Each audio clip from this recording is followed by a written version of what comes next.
баргу сози мо китобу ҳикмат аст, ин ду қувва эътибори миллат аст.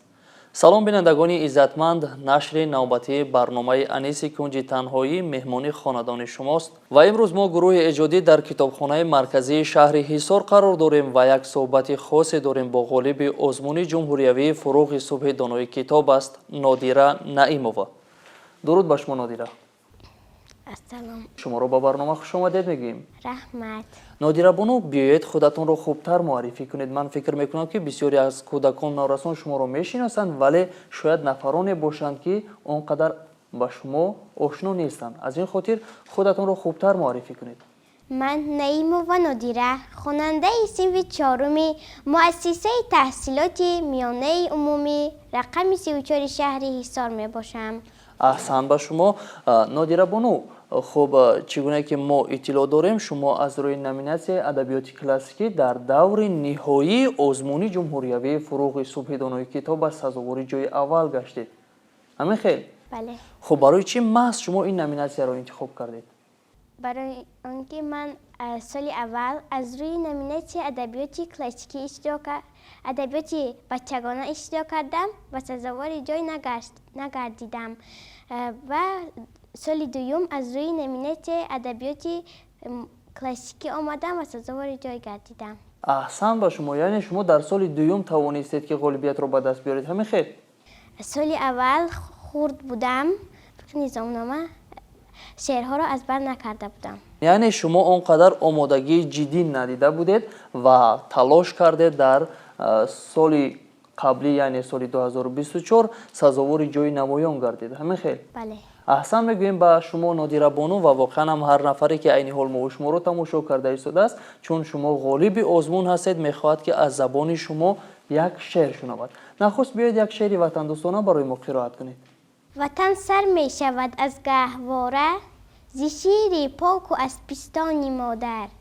ватан сар мешавад аз он тавора, ки онро сохта dastoни модар. ватан беҳбудиву беҳрӯзии мост, ватан хушномию фирӯзии мост. Нодира боно, аҳсан ба шумо ва воқеан ҳам ҳар нафаре ки аз рӯи номинатсияи адабиёти классикӣ дар даври ниҳоии озмун сазовори ҷойи намоён мегардад, бояд ки зиёда аз 100 ғазал бидонад. оё шумо аз зиёда аз 100 ғазал медонед? Бале. хуб, метавонед барои мо як ғазал қироат кунед аз ҳофизи шерозӣ? алоё аюҳассоқӣ адир касан ва новилҳо, ки ишқ осон намуд аввал вале афтод мушкилҳо. ба бӯи нофаи кохир сабо зон тура бикшояд, зи тоби ҷаҳди мушкинаш чӣ хун афтод дар дилҳо. маро дар маҷлиси ҷонон чӣ амну айш чун ҳардам, ҷарас фарёд медорад ки барбандед маҳмилҳо. ба май саҷҷода рангин кун, гарат пири муғон гӯяд, рисолик бехабар набуд зи равҳу расми манзилҳо. шаби торику бими мавҷу гирдоби чунин ҳоил, куҷо донанд ҳоли мо сабуксорони соҳилҳо. ҳама корам зи худкомӣ ба бадномӣ кашад охир, ниҳон кай монад он розе казу созанд маҳфилҳо. ҳузуре гар ҳамӣ хоҳӣ азу ғоиб машав ҳофиз, матомо талха мантаҳви даи дунё ва аҳмилҳо. офарин ба шумо. шумо аз ҳофизи шерозӣ чанд ғазал медонед? аз ҳофизи шерозӣ зиёда аз 15 ғазал азбар намудам. рубоёт низ азбар кардаед? рубоӣ? Бале. кани як рубоёт барои мо гӯед? не давлати дунё ба ситам меарзад, не давлати ҳастиаш алам меарзад. на 7000 сола шодии ҷаҳон, ин меҳнати 7 рӯза ба ғам меарзад. офарин ба шумо. хуб, шумо дар баробари донистани ғазалҳо инчунин бояд ки достонҳо, қасидаҳо бидонед.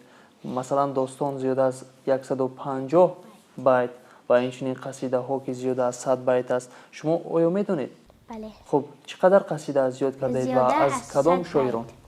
қасида аз ҳоқонӣ шервонӣ, аз масъуди саъди салмон, аз бедил, از سعدی شیرازی و غیره از بنامده. می توانید برای ما و برای همسالان خود پارچه از قصیده قرائت کنید؟ البته میخواهم برای همسالان خودم پارچه از قصیده سعدی شیرازی را برایشان قرائت نمایم. مرحمت. سعدی اینک به قدم رفت و به سر باز آمد، مفتی ملتی اصحابی نظر باز آمد. فتنه شاهدی سودا زده باد بهار، عاشق نغمه مرغانی چمن باز آمد. سالها رفت مگر عقل و سکون آموزد، تا چی آموخت که آن شیفتر باز آمد. تا بدانی که به دل نقطه پابرجا بود، که چو پرگار بگردید و به سر باز آمد. و چو گل تشنه دیدار عزیزان می بود، گویا آب حیاتش به جگر باز آمد. خاک شیراز همیشه گل خوشبوی دهد، لاجرم بلبل خوشگوی دیگر باز آمد. پای دیوانگیش برد و سری شوق آورد، منزلت بین که به پا رفت و به سر باز آمد. جرم ناک است ملامت مکنیدش که کریم، به گنهکار نگیرد چو در باز آمد. چو ستم کو نکشید از شب دیجور فراق، تا بدین روز که شبهای قمر باز آمد. چو مسلم نشدش ملک هنر چاره ندید، به گدایی به در اهل هنر باز آمد. آفرین نادیره بانو. از اینجا برمیآید که شما قصیده رو خیلی خوب حفظ کرده اید. و شما چقدر کتاب ها مطالعه کرده اید؟ زیاده از 21 کتاب مطالعه کردم. خب کدام کتاب ها؟ کتابی سمک عیار، 1001 شب، 4 درویش، جامع الحکایات، گلستان، بهارستان. نادیره بانو بیاید یک حکایه جالب از گلستان شیخ سعدی برای ما نقل کنید.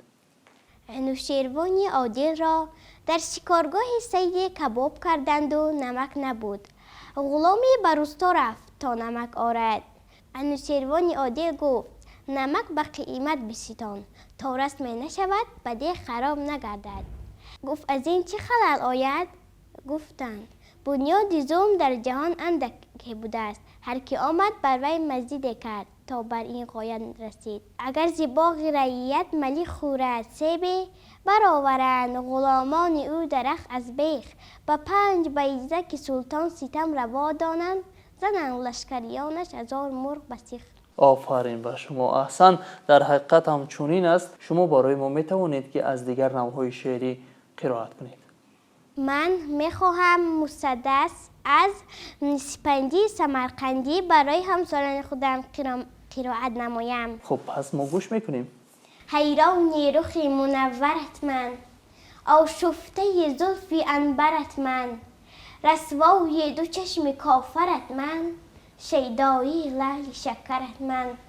ای ماه تصدق سرت من، قربانی قد دلاورت من.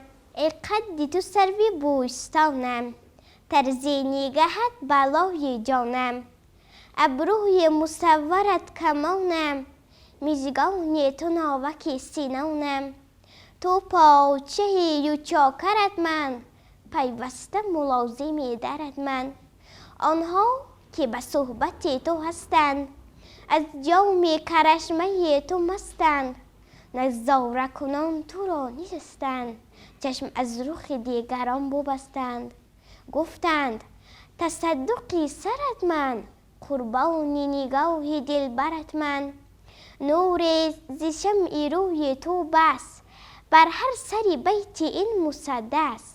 این نظم چو خوانی پیش هر کس، بر قدر سپندی هزین رس.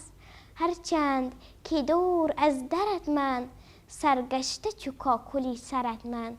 آفرین به شما نادیره بانو. و بگوید که راهنمای شما کی هست که شما را به این آزمون آماده ساخته است؟ مادرم ما را آماده ساختن برای آزمون. خب ممکن است که عین حال مادر عزیزتان شما را تماشا کرده ایستاده است. شما برای مادرتان چی گفتنی دارید؟ من به مادرم تشکر میگویم که برای من کتابخوانی را به من آموزاندند. خب برای مادرتان یک شعر قرائت میکنید؟ زمین و آسمان من، توی مادر توی مادر. جهانی بیکرانی من توی مادر توی مادر.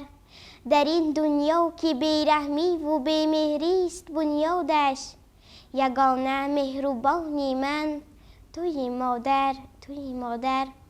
دلم را جستو در دنیا کسی بهتر نمیداند، به این همداستانی من توی مادر توی مادر.